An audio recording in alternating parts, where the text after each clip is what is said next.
and welcome all you guys, pals, and gals to another LEGO Ninjago video where I'll be discussing some of the things I have noticed in LEGO Ninjago Monstrosities, a brand new series that was released on June 15th. Anyway, this theory has to do with the current location of the golden weapons during the time of Dragon's Rising, and this is due to the fact that during the second episode of Legends Monstrosity, we can see that while Kai and this fire mech discuss what happened to the previous Master of Fire, the camera pans past a sword resembling the Sword of Fire, which of course was the last seen during Crystallized.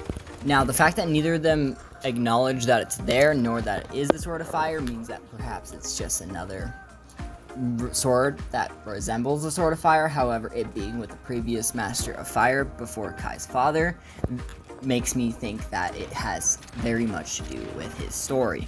Now, we can actually assume that this is the Sword of Fire, and actually that the rest of the weapons of Spinjitzu are in the Land of Monsters due to a collaboration that Ninjago did with a Roblox game known as Creatures of Scenaria in the few weeks leading up to the release of LEGO Ninjago Legends Monstrosity. During the collaboration, Scenaria allowed players to explore a small section of the Land of Monsters, which of course features some key locations from the series of shorts, including the bridge that Kai ends up crossing and the water where he sees his friends as the giant monster tries to take his soul. And also throughout the area we can find that the Sword of Fire and the Shurikens of Ice are sitting in a cave just resting there, very similar to how the animated shorts showed it. The pair of golden nunchucks are sitting on top of the mountain, and the Scythe of Quakes is sitting next to a beach by a cliff.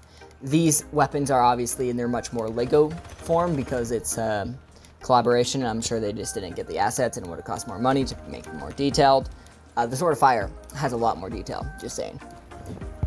Now, this shows us that the writers have at least debated the fact that this is where the weapons of Spinjitzu are and are going to be featured in the series, and I'm very curious if this is going to come in later and play into the series.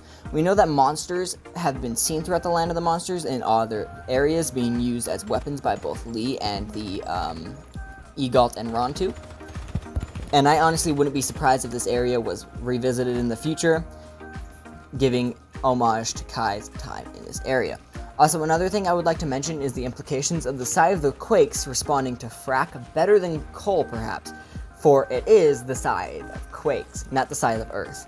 Also, beyond this, how were the elemental weapons created and how did they get their power? This is, of course, a long-lasting theory. Perhaps there are other weapons or other elemental weapons could be created, perhaps from like Chrono Steel, similar to how the Time Blades were created. Perhaps the original golden weapons were Chrono Steel that were turned into this golden form somehow by the first Spinjitzu Master. The scene both brings back and gives me so many questions and theories about the universe of the Ninjago. If you have any questions and or theories and or critique on how I make my videos and how I can make them a little bit better or more appealing to those in this audience, I would love to hear it. I've been planning on doing this for a while now, and I hope to keep doing it in the future. Thank you so much for watching, and I hope you have a wonderful day.